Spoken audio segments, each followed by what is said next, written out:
accueille Jésus et deviens un enfant de Dieu.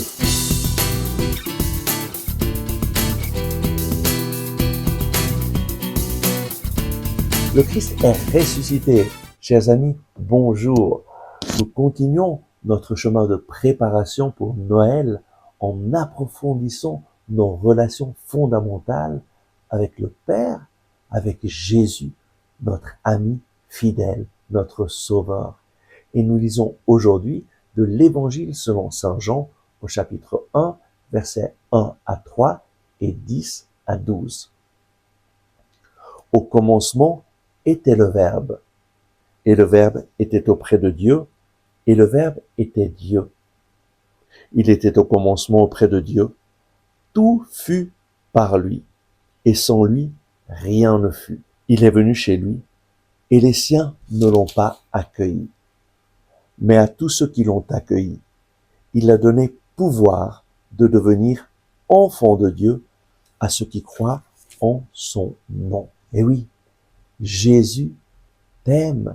Jésus est là et il désire que tu l'accueilles dans ta vie pour que ta vie change et que tu puisses vivre comme un enfant de Dieu.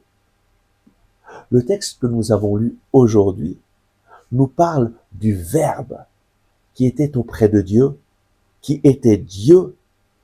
Tout fut par lui et sans lui, rien ne fut. Voilà ce que Jésus est, le Verbe de Dieu, à travers lequel Dieu a créé toutes choses. Tout fut par lui, et sans lui, rien ne fut. Tu as été créé par lui. J'ai été créé par lui. Le ciel et la terre ont été créés par lui. Les belles montagnes, le soleil, la lune, les étoiles, tout a été créé. Tout a été créé par lui. Et dans son amour, il a décidé de créer l'être humain à son image, à sa ressemblance, pour partager son amour, pour que nous puissions nous émerveiller de la grandeur de Dieu. Lorsque tu vois un paysage magnifique, un coucher de soleil sur la mer ou sur les montagnes, tu ne peux t'empêcher de t'exclamer « Waouh !» Mais si tu t'adresses au Seigneur devant cela, tu vas dire « Waouh, Seigneur, qu'est-ce que c'est merveilleux ce que tu as créé. Tout a été créé par lui. Tu as été créé par lui. » Mais la parole de Dieu continue en disant « Il est venu chez lui et les siens ne l'ont pas accueilli. » Jésus s'est fait homme.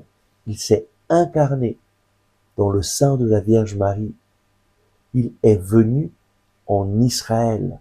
Il est venu pour manifester à son peuple la fidélité de Dieu.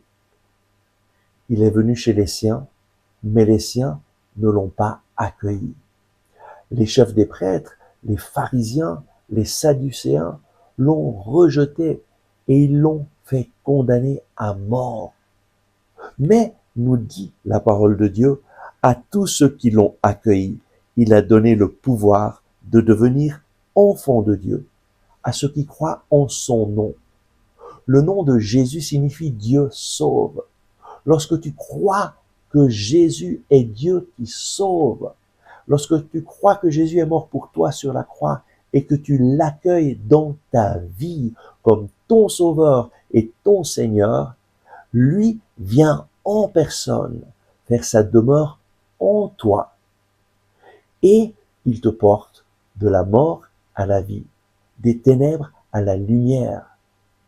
Le Créateur du ciel et de la terre vient amener sa lumière en toi. Et là où il y a la lumière, les ténèbres fuient. Il vient, il te pardonne, il te libère, il te donne une vie nouvelle. Il fait de toi un enfant de Dieu. C'est là le miracle que fait Jésus. Ce miracle, on le vit à travers le baptême en devenant enfant de Dieu, mais tellement de personnes ne vivent pas comme des enfants de Dieu parce qu'ils n'adhèrent pas dans leur cœur, dans leur vie, à ce que signifie le baptême. Voilà pourquoi tu as besoin toi-même d'adhérer à ce que signifie le baptême si tu veux vivre comme un enfant de Dieu. Et le baptême signifie accueillir Jésus, le Sauveur, en reconnaissant que tu as besoin de lui, en reconnaissant qu'il est mort pour tes péchés, en confessant tes péchés, en lui demandant pardon pour toutes tes fautes, en renonçant à tes fautes et en l'accueillant comme ton Sauveur et ton Seigneur. C'est alors que Jésus peut agir dans ta vie, qu'il te transforme et te donne une vie nouvelle. Prends aujourd'hui une décision d'accueillir Jésus dans ta vie et lui te donnera une vie nouvelle. Prions. Merci Seigneur Jésus, parce que toi qui as créé le ciel et la terre, toi qui es le Verbe de Dieu à travers lequel tout a été créé, tu as décidé de te faire homme et de venir habiter au milieu de nous. Merci parce que tu désires venir faire ta demeure en chacun de nous. Aujourd'hui, Seigneur Jésus, je t'accueille dans ma vie. Viens me sauver. Je reconnais, tu es mon Seigneur, tu es mon Sauveur. Je veux vivre avec toi tous les jours de ma vie. Jésus, tu es mon Sauveur. Chers amis, n'oubliez pas de vous connecter demain parce que le message continue. À demain!